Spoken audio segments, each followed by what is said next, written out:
시청자 여러분 안녕하십니까? 박민영입니다. 장 마감 시간 다가오니까 지수가 조금씩 회복을 보이면서 코스피는 상승으로 전환하는 모습이 나타났습니다. 갖가지 불거졌던 중국의 유동성 이슈라던가 미중 마찰에 대한 갈등 걱정, 이런 것들에 대한 걱정을 조금 덜어내야 한다는 목소리가 나오기 덕분일까요? 일단 시장이 나아지길 바라면서 오늘의 키워드부터 열어보겠습니다. 박앵커의 퇴근 전 오늘의 키워드는 이렇게 잡았습니다. 오늘의 주제거든요. 사실 오늘 지수가 힘을 내는데 가장 큰 힘을 실어주고 있는 건 또 개인 투자자들 아니겠습니까? 그들의 매수로 인해서 코스피가 낙폭을 줄였고 상승 전환하는 모습이 나타났고요. 오늘 박앵커의 퇴근 전에서 좀 깊게 다뤄볼 만한 이슈가 바로 개인 투자자들이 가장 좋아하는 종목이기도 하기 때문입니다. 어떤 이슈인지 대략 짐작하실 것 같은데요.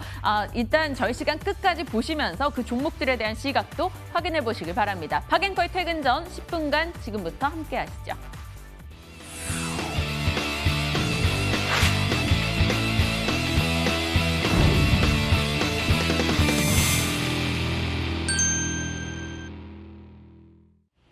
증시 탄력이 떨어지면서 3,100선 아래권에서 어제 마감이 됐었죠. 인플레 우려, 미중 갈등 우려, 중국의 긴축 우려, 갖가지 이슈가 있었습니다. 하지만 일단 오늘은 장 출발한 이후 계속 분위기가 좋지 않았다가 오후장 들어서 코스피가 상승 쪽으로 방향을 트는 흐름이 나타났네요. 이 시각 현재 0.5% 올라나가면서 3,103포인트 진행이 되고 있고요.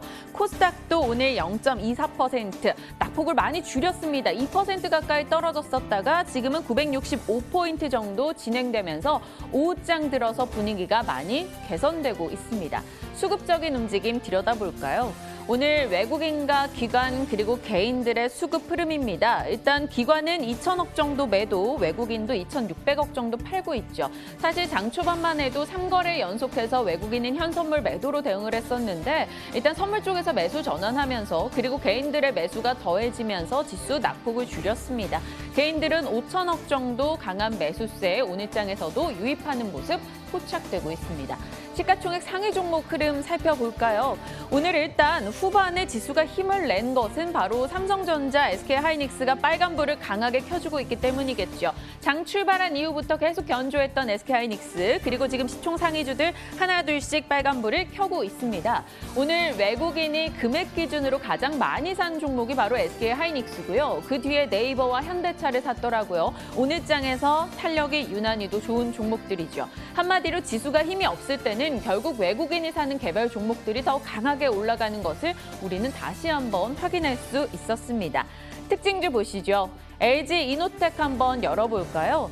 지난해 스마트폰 출하량 놓고 봤을 때 삼성폰은 줄었고 애플폰은 올랐다라고 하는데 애플폰의 대표적인 수혜주 중에 하나죠. LG이노텍 오늘장 좋은 흐름 나타내고 있습니다. LG이노텍 같은 경우 전장 부품 사업에 뛰어든 지 꽤 됐잖아요. 그런데 그동안 적자였다가 올해는 흑자 돌아설 거야 라는 KB증권의 의견이 좀 힘을 실어준 걸까요? 오늘장 강하게 보입니다. 8.49% 상승하며 23만 원권 지나가고 있는 앞으로의 흐름 지켜보죠. 일단 KB증권에서는 목표주가 28만 원을 제시하기도 했습니다. 또 다른 종목은 포스코 인터내셔널 보겠습니다. 저희 시간대 자주 언급이 됐었던 종목이에요. 불사조 이정복 대표도 관심주로 언급을 했었고요. 그들이 참 좋은 흐름을 나타냈고 오늘장에도 급등하는 모습이 있었는데 지금은 상승 부분을 조금 줄였습니다.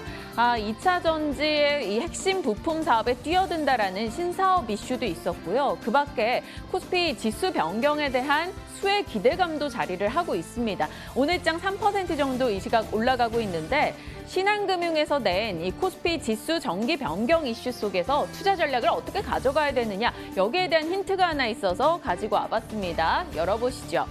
자, 포스코 인터를 비롯한 여러 종목이 해당이 되는 이슈인데요. 신한금융에서 코스피 시가총액 규모별 이 지수 변경 전략을 내놨습니다. 3월 12일에 대형주에서 중소형주로 내려가는 종목들이 있고 중형주에서 대형주로 올라오는 종목들이 있는데 지금 이 시점부터 3월 12일까지는 대형주에서 중형주로 내려가는 종목을 사놔야 이 중형주를 추종하는 자금에서 그들 종목을 사지 않겠느냐, 수익이 좋을 거야, 이런 식의 전략 리포트였습니다. 그렇다면 지금은 대형에서 중형주로 내려가는 종목 어떤 게 있을까? 예상으로 꼽히고 있는 종목 종목이 포스코인터와 현대해상 그리고 BNK금융, KCC인데요. 이 시각 현재 이 네 종목 중에 KCC를 제외하고 모두 다 일단 올라가고는 있습니다. 과연 이러한 이슈가 투자 전략으로 유효할지 저희 관전 포인트로 놓고 보는 것도 좋을 것 같죠. 일단 신한금융에서는 10년 동안 흐름 놓고 봤을 때는 딱 2년을 제외하고는 나머지 8년간은 이런 투자 전략이 잘 먹혔고 수익성이 좋았다라고 이야기를 하고 있습니다. 참고하시길 바랄게요. 자, 코스닥에서도 특징주들 쭉쭉 한번 봐야겠죠. 코스닥 지수는 지금 상승과 하락 오가고 있네요. 오늘 출발하고 944포인트까지 내려갔다가 낙폭 줄여서 조금 전만 해도 빨간불이었는데 다시 한번 파란불을 켜면서 변동을 다소 크게 보여주고 있습니다. 오늘 고점과 저점의 이 변동폭이 50포인트, 양지수 모두 그만큼 좀 크게 변동을 보이는 하루란 거죠. 965포인트 지나가는 코스닥, 그 안에서 오늘 외국인이 금액 기준으로 가장 많이 사고 있는 이 종목은 무엇일까요? 솔브레인 되겠습니다. 솔브레인 이 시각 현재 6% 이상 올라가는 모습 확인이 되고 있죠. 솔브레인 같은 경우는 반도체 재료, 디스플레이 재료 등을 만드는 업체로서 사실 2월간 지수가 흔들릴 때도 이 종목은 나 혼자 잘 나갔다 이러한 흐름을 나타냈습니다. 오늘 장에서도 32만 2,500원을 기록하고 있고요. 2차 전지 K-뉴딜 지수 편입에 대한 이슈가 들려오면서 조금 더 강하게 흘러가고 있는 이 종목입니다. 종가까지 어떻게 진행될지 봐야겠네요. 자, 오늘의 이슈 열어봅니다. 박앵커의 퇴근 전, 오늘은 반도체 이야기입니다. 사실 지금 반도체 업계를 둘러싼 가장 큰 키워드는 바로 반도체 공급 부족이라는 거죠. 공급 부족에 허덕이고 있는 반도체 생산사들에게 또 하나의 충격적인 이슈가 있었습니다. 바로 미국의 한파가 찾아왔죠. 텍사스주 30년 만에 이례적인 한파가 찾아오면서 지금 삼성전자의 반도체 공장이 멈췄고 그 옆에 있는 NXP나 혹은 인피니언 차량용 반도체를 생산하는 업체들의 공장까지 가동이 중단된 상황. 얼마 전에는요, 일본에서 지진이 있었죠. 그때도 차량용 반도체 업체 공장이 가동 중단됐고요. 또 얼마 전에 대만에서는 기판 회사가 화재로 인해서 가동을 중단시켰습니다. 기판부터 메모리 업체들 다 셧다운이 들어가면서 반도체 생산 라인에 분명 차질이 생긴 거죠. 그러다 보니까 그에 대한 타격 이야기가 계속해서 나오고 있었습니다. 반도체 품귀 현상이 이어진다라는 건데요. 특성상 그럴 수밖에 없어요. 반도체 공장은 복잡하기도 하고 규모가 크기도 해서 단기적으로라도 공장이 조금 멈추게 된다면 그 타격이 생산 지연으로 조금 오래 간다라는 거죠. 지금 코로나로 인해서 소비와 생활 패턴이 변화해서 반도체 수요는 훨씬 늘어났습니다.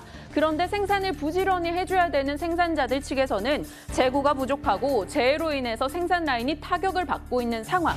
그래서 반도체 쇼티지 상황은 이어진다라고 시장에서는 얘기를 하는 건데요.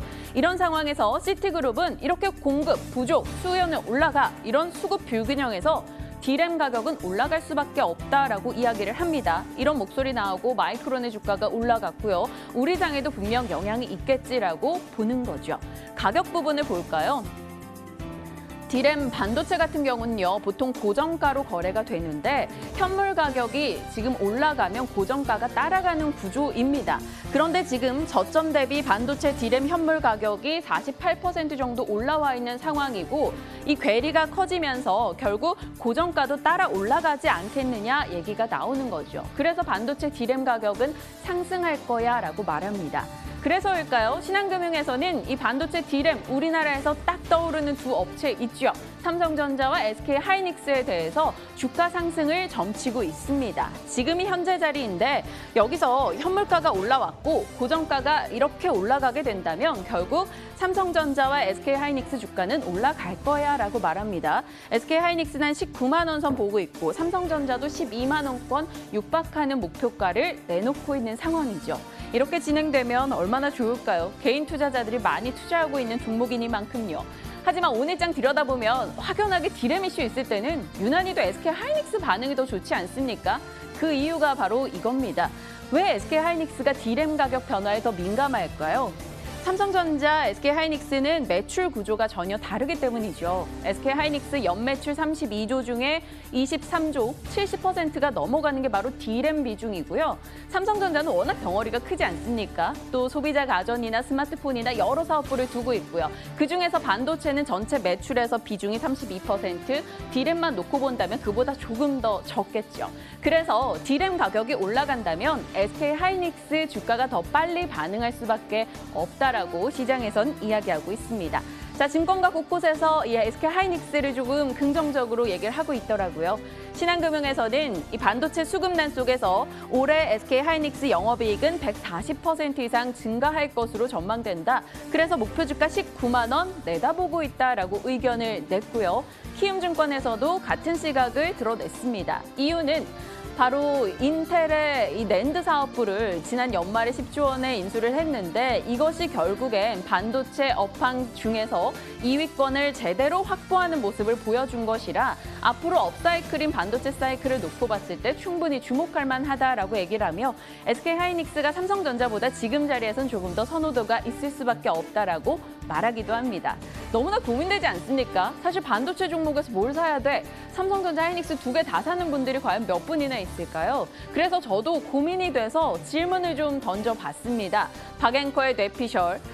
삼성전자냐, SK하이닉스냐, 그것이 문제로다 하면서 질문을 보내봤어요. 각각 카톡을 넣었더니 답변을 단답형으로 쭉쭉쭉쭉 받았습니다. 한국투자증권 박지영 팀장님, IBK투자 박근영 차장님, 유진투자 김영재 부장님은 모두 삼성전자를 골랐고요. 하나금투 박종환 과장님, 유한타의 송태영 과장님, 한국투자 김민진 팀장님, 메리츠증권의 그분 성함이 지금 순간 까먹었어요. 추가를 지금 못했는데 네, 정영훈 과장님, SK하이닉스 골랐습니다. 제가 총 7분에게 질문을 드렸고 4분은 SK하이닉스, 3분은 지금 삼성전자를 골랐어요. 근데 제가 좀 느끼기로는 연배가 좀 있으신 분들은 다 삼성전자를 고르셨고요. 좀 젊은 과장급의 분들이 다 SK하이닉스를 골랐어요. 과연 올드보이일까, 영보이일까, 젊은 피들의 의견이 맞을 것인가 궁금해지기도 합니다. 박앵커의 퇴근 전, 박앵커는 당연히 젊은 피고 저는 조금 더 SK하이닉스와 맞는 편이라서 이 종목에 관심을 두고 있는데 앞으로 어떻게 될지 궁금해지네요. 올드보이, 영보이의 대결 저희 관전 포인트로 놓고 지켜보겠습니다. 여러분은 어떤 종목 들고 계실지 궁금해지네요. 지금까지 박앵커의 퇴근 전이었습니다.